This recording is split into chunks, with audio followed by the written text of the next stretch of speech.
അല്ല, ഇത് ഫേസ്ബുക്കിലുള്ള ഒരു സംവാദത്തിനാണ് ഞാൻ ക്ഷണിച്ചത്. ഫേസ്ബുക്കിലുള്ള സംവാദത്തിന് തയ്യാറല്ല എന്ന് അദ്ദേഹം പറഞ്ഞിട്ടില്ല എന്നാണ് തോന്നുന്നത്. ആ സംവാദം നടക്കട്ടെ.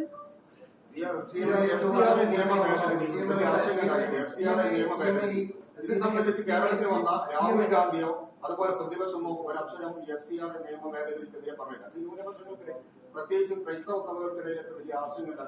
ദുരുദ്ദേശം എന്തെന്നാണ് ആരോപിക്കപ്പെടുന്നത്. CM അടക്കം അതിനെതിരെ പാർട്ടിയും അതിനെതിരെ പ്രമേയം പാസ്സാക്കുകയും പ്രസ്താവിക്കുന്നു. പക്ഷെ പ്രതിപക്ഷം ഒരു അക്ഷരമില്ല. എന്തുകൊണ്ടായിരിക്കും? ഇത് ഗൗരവമായൊരു വിഷയം തന്നെയാണ്. അത് വലിയ ആശങ്ക നമ്മുടെ ന്യൂനപക്ഷ വിഭാഗങ്ങളിൽ, പ്രത്യേകിച്ച് ക്രൈസ്തവ വിഭാഗങ്ങളിൽ ഉണ്ടാക്കിയിട്ടുണ്ട്.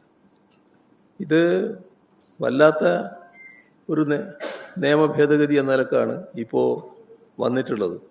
നമ്മുടെ രാജ്യത്തെ ഒരു വിഭാഗത്തിന് വല്ലാത്ത ആശങ്ക വരുമ്പോൾ അതിനനുസരിച്ചിട്ടുള്ള നടപടികൾ സ്വാഭാവികമായും ഗവൺമെൻറ് ഭാഗത്ത് ഉണ്ടാകേണ്ടതാണ്.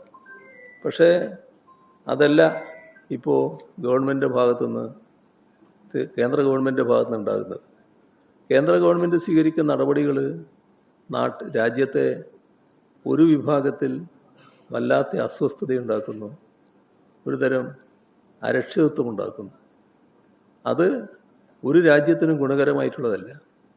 എല്ലാവരെയും ചേർത്ത് പിടിച്ചുകൊണ്ടാണ് ഒരു രാജ്യം മുന്നോട്ട് പോകേണ്ടത്.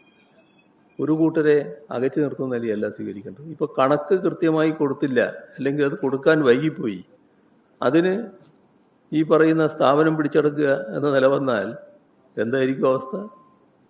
ഇതിനൊക്കെ സാധാരണ ഒരു നിയമപരമായി സ്വീകരിക്കുന്ന നടപടികളില്ലേ, അതിൽ നിന്ന് വ്യത്യസ്തമായി പോവുകയാണ് ഇവിടെ.